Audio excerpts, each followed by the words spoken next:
les oubliés. Merci à la DTE de son invitation et puis merci aux moyens techniques du lycée où je travaille à Angoulême, le lycée de l'image et du son, pour ces moyens techniques qui vont permettre à des petits octets de traverser l'Atlantique pour fixer des pixels sur vos écrans. Alors je me présente d'un mot, François Elie, je suis élu à la mairie d'Angoulême et surtout à ce titre président de l'ADULACT, une association de collectivités qui vise à mutualiser les logiciels métiers. J'en parlerai un instant tout à l'heure. Je suis professeur de philosophie, tombé dans l'informatique tout petit, et je vous propose de vous parler aujourd'hui de l'enjeu des forges souveraines et du logiciel libre. Alors au menu, quelques fondamentaux sur le numérique, sur le logiciel, qu'est-ce que c'est? Et puis évidemment, puisque notre sujet ce sont les forges souveraines, je dirais un mot de ce que sont les forges. J'ai prévu de vous parler de l'ADULACT après, parce que justement, elle est en rapport avec les forges. Nous avons créé en 2002 peut-être la première des forges souveraines. J'essaierai d'examiner la situation actuelle et puis terminer évidemment par des enjeux de souveraineté et le célèbre « que faire ». Alors quelques fondamentaux pour commencer sur la question du numérique. Le numérique, vous savez, ce mot qu'on a utilisé, qu'on a inventé pour cacher le fait que ce soit de l'informatique, mais essayons de revenir sur ce que c'est que le numérique. En fait, les objets numériques ressemblent à des idées. Les idées, vous savez, quand on échange des idées, on repart chacun avec 2 idées. Lorsqu'on partage les pommes, on repart avec une demi-pomme. Les objets que l'on partage et qui peuvent se multiplier, on les appelle en économie des objets non rivaux. Et le paradoxe, c'est que dans l'économie du numérique, on est resté, pour la plus grande partie, avec des modèles économiques qui sont liés au monde des choses, au monde des pommes, des économies de rente, des modèles économiques d'investissement où on essaie de se refaire sur les clients. Alors que les objets non rivaux se distribuent à coût marginal nul et que par conséquent nous pourrions les partager en les finançant autrement, en les finançant en amont.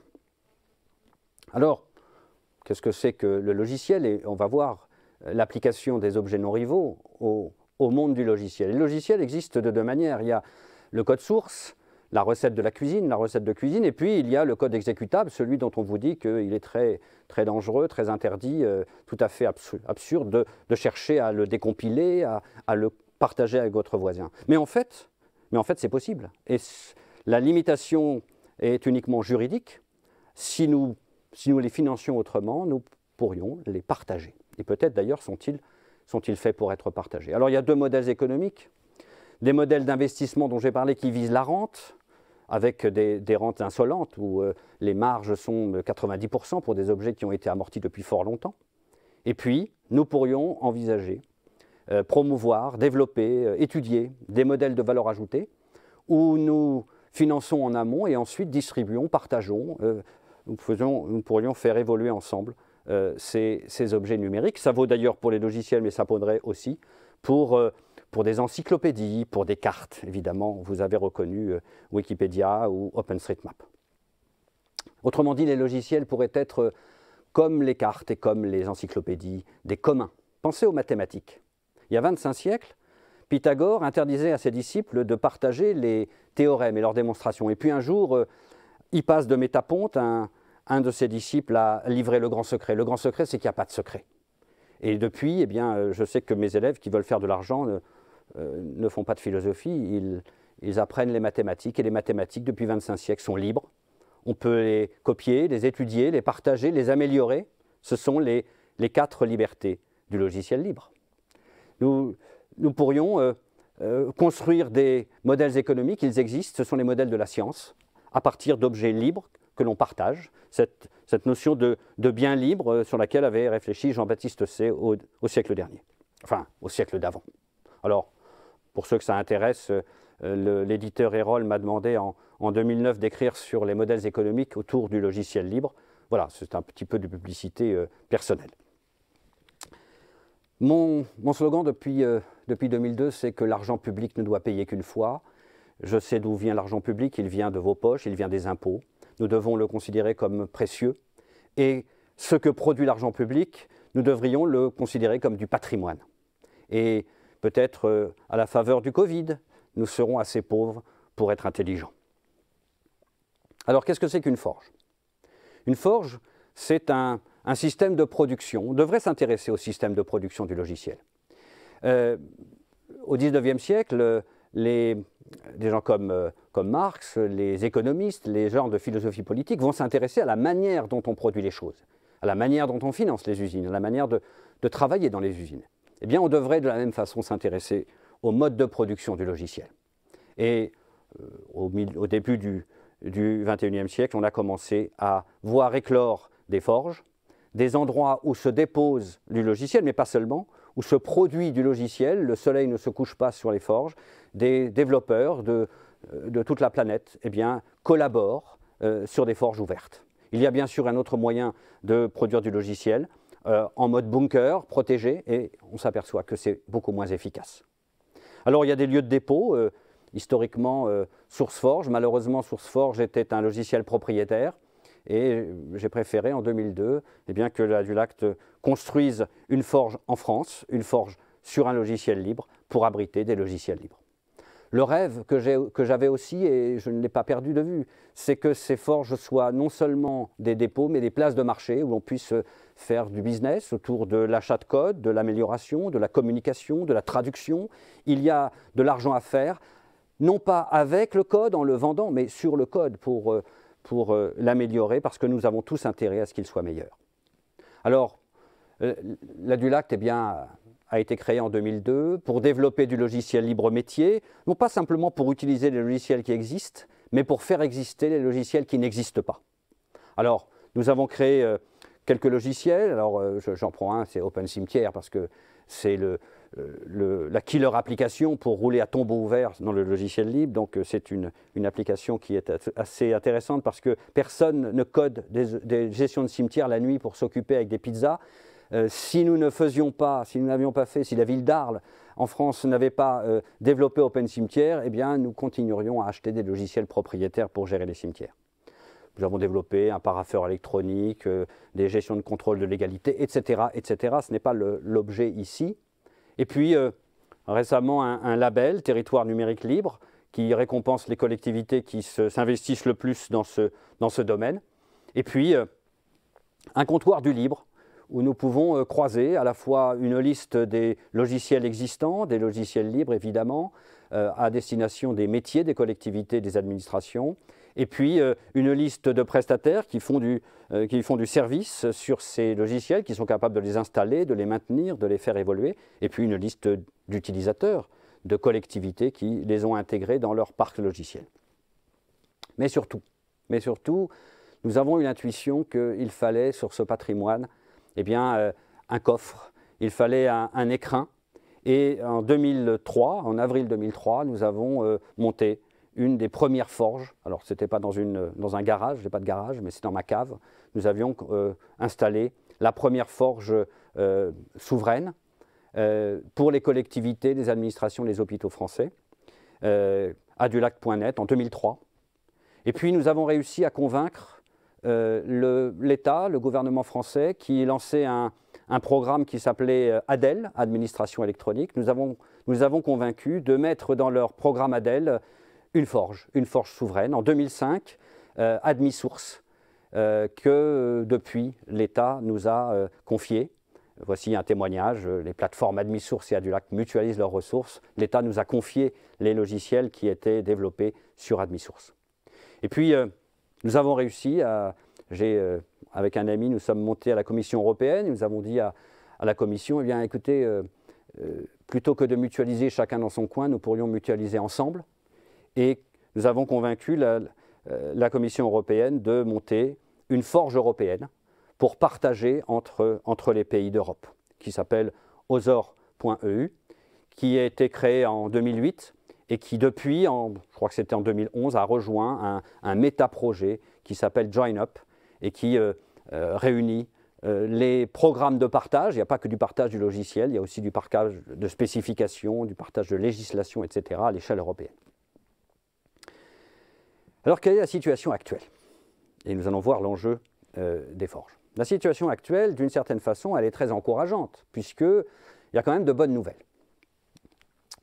Alors, bonne nouvelle, par exemple, ce projet formidable de Roberto Di Cosmo, dont Stefano Zaccarelli est le CIO, le directeur, c'est le projet Software Heritage. En 2016, cette idée formidable de bâtir la bibliothèque d'Alexandrie du logiciel. L'idée de réunir tout le code source de tous les logiciels, dans un seul endroit, sécurisé, financé par de très grandes entreprises. Je crois que Microsoft est un très gros financeur de ce projet. Les États y ont intérêt, les grandes entreprises y ont intérêt. Et donc, il y a une bonne nouvelle, la confirmation que des gens sont prêts à se bouger, à dépenser de l'argent pour solidifier ce patrimoine du logiciel qui est si fragile. Et puis une bonne nouvelle aussi, la forge gouvernementale du Québec, il y a une forge souveraine sur laquelle l'argent public peut s'investir pour se partager ensuite entre les administrations et les collectivités. Mais à côté de ça, il y a trop peu de conscience des enjeux. On pose son code un peu n'importe où. Je prends un exemple, GitHub. Alors, le logiciel Git est un excellent logiciel puisqu'il a été développé il a été initialement écrit par Linus Torvalds, celui qui a initié Linux. Eh bien, ce système Git peut exister soit sur la plateforme internationale GitHub, soit sur des plateformes que l'on installe chez soi, ce qu'on appelle des GitLab. Et ce n'est pas indifférent de poser son code, j'allais dire n'importe où, sans se préoccuper de l'endroit où il est hébergé, sur quel serveur, est-ce qu'il est sécurisé, est-ce qui maîtrise les données, ou alors de l'installer en quelque sorte à la maison sur son GitLab. On encourage les gens à faire du logiciel libre, mais sans se demander où sont les dépôts physiquement et surtout qui maîtrise les dépôts, c'est-à-dire qui pourrait couper l'alimentation et décider que ces dépôts ne sont pas accessibles. Donc, trop peu de conscience des enjeux. Prenons quelques exemples de scénarios catastrophes. Il faut un tout petit peu d'imagination.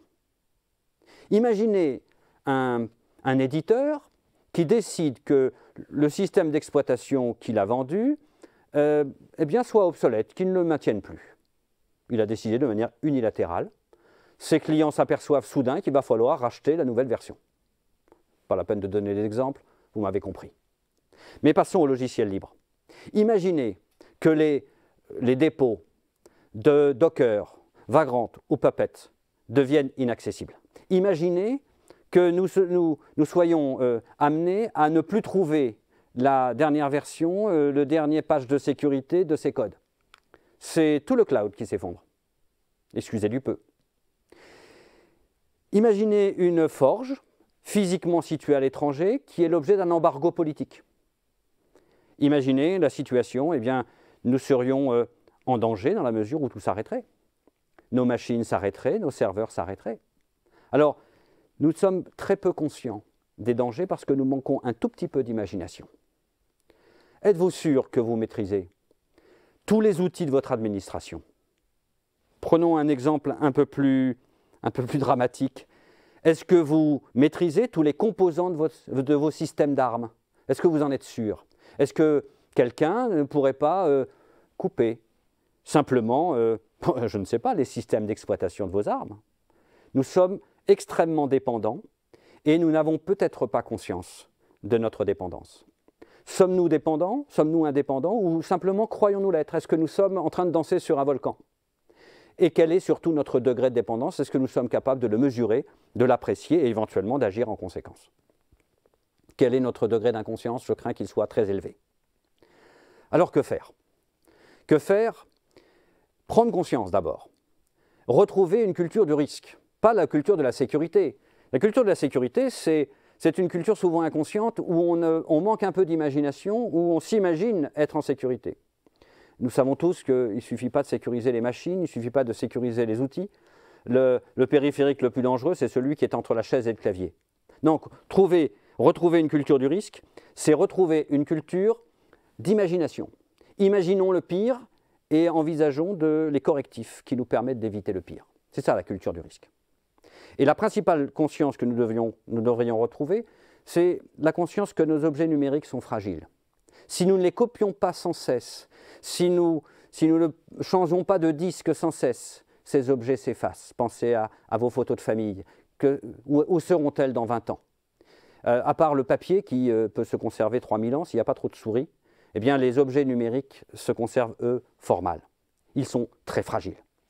Et donc il faut comprendre les modes de production de ces objets numériques, comprendre les modes de production les plus efficients pour éviter de dépenser de l'argent inutilement, surtout quand il est rare, et puis assurer la conservation de ce patrimoine. Alors, du patrimoine numérique en général, et puis surtout du patrimoine logiciel, parce que c'est précisément celui qui permet de traiter les objets numériques. Les objets numériques, s'il n'y a pas de logiciel, eh bien, ils ne sont pas là. Alors, que faire? Il faut aussi encourager la production de logiciels libres. Et curieusement, c'est souvent par la loi qu'on peut agir pour orienter les choses, pour orienter l'intérêt particulier dans le sens du bien commun. Par exemple, les règles de la commande publique. Si on interdisait ou si on encourageait dans un sens ou dans l'autre, on pourrait dire aux collectivités d'aller plutôt vers la mutualisation plutôt que d'acheter tout seul. On pourrait essayer d'épargner l'argent public précisément parce que ces logiciels qui ne sont pas sous licence propriétaire eh bien, sont scalables. Une fois qu'on les a payés une fois, on pourra les partager. Et puis, par les règles comptables, imaginez cette absurdité que lorsqu'on paye une licence d'un logiciel propriétaire, on l'inscrit en investissement, alors que c'est du fonctionnement. Et inversement, lorsqu'on paye du développement pour acheter du logiciel libre, on l'inscrit en fonctionnement, alors que c'est de l'investissement, c'est du patrimoine. Voilà des règles toutes bêtes qui pourraient orienter la production intelligente de logiciels libres à partir de l'argent public. Et puis, bien sûr, pour tout cela, eh bien, il faut disposer d'une forge souveraine. Ce n'est pas la panacée, mais c'est le b.a.-ba, il faut commencer par ça. Disposer d'entrepôts qui sont maîtrisés par nos États, de manière à savoir prouver que nous sommes indépendants, réellement indépendants. Alors, voilà, j'en ai terminé, et puis je termine toujours mes conférences par ces mots. On les prête à Confucius comme on prête à Confucius ce dont on ne sait pas d'où ça vient. Quand vous ferez quelque chose, souvenez-vous que vous aurez contre vous tous ceux qui voulaient faire la même chose, tous ceux qui voulaient faire le contraire, et tous ceux, très nombreux, qui ne voulaient rien faire. Je vous remercie de votre attention.